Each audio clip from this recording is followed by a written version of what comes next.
بہرحال ایک سوال آخری آ رہا ہے، بہرحال لے لیں جی. السلام علیکم. سوال یہ ہے کہ اگر ایک ساتھی کے ساتھ اس کے دوست کو شادی کی رات میں اگر لے جا کر کے ایک رات پریشان کرتے تو یہ ظلم ہے اس پر.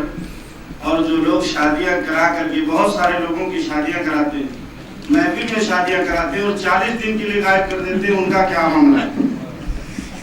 میں نے سوال کیا کہ کچھ لوگ جو ہے نکاح کرتے ہیں اور لوگوں کو 40 دن یا اور بھی اس سے الگ الگ تعداد غائب کر دیتے ہیں، ان کا کیا؟ تو دیکھیے اصل تو یہ ہے کہ اگر وہ مرد راضی ہے کہ اس کے نکاح آج ہو اور ودائیگی 40 دن یا 4 مہینے بعد ہو، تو دیکھیے اس کی اپنی خود کی چوائس ہے، وہ ٹھیک ہے چوائس.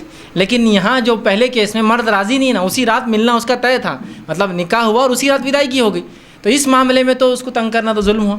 رہا دوسرا معاملہ کہ اس کی شادی کر کے آپ بھیج دے رہے ہیں، تو وہاں ودائیگی لیٹ ہوتی ہے اور وہ اس کی اپنی چوائس ہے.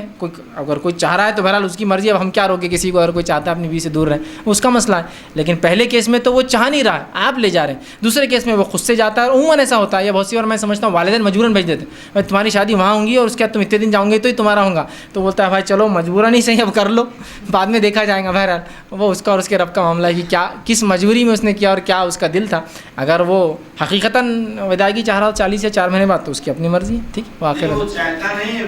ہاں علماء اگر وہ چاہتا نہیں اور علماء کرتے ہیں تو بہرحال ظاہر سی بات ہے یہ بھی اس پہ ظلم ہوا. آپ اس پہ ظلم کر رہے ہیں، اس کو ایذا پہنچا رہے ہیں، اس کو تکلیف دے رہے ہیں. اور مومن کو ایسی تکلیف دینا شریعتاً بالکل جائز نہیں ہے. اور وہ بھی 40 دن 4 مہینے اتنی لمبی لمبی تکلیفیں دے دینا شادی کو، حالانکہ وہ نہیں چاہتا. چاہنے والے آدمی کے لیے تو کوئی مسئلہ نہیں، وہ نکاح کرے، جیسا کئی صحابہ کا نکاح کرے نکل گئے اور پھر گھر واپس بھی نہ آئے، تو وہ تو الگ بات ہے. لیکن جو چاہ رہا ہے اور آپ اس کو بھیج دیں، بہرحال یہ درست نہیں. وآخر دعوانا الحمدللہ رب العالمین.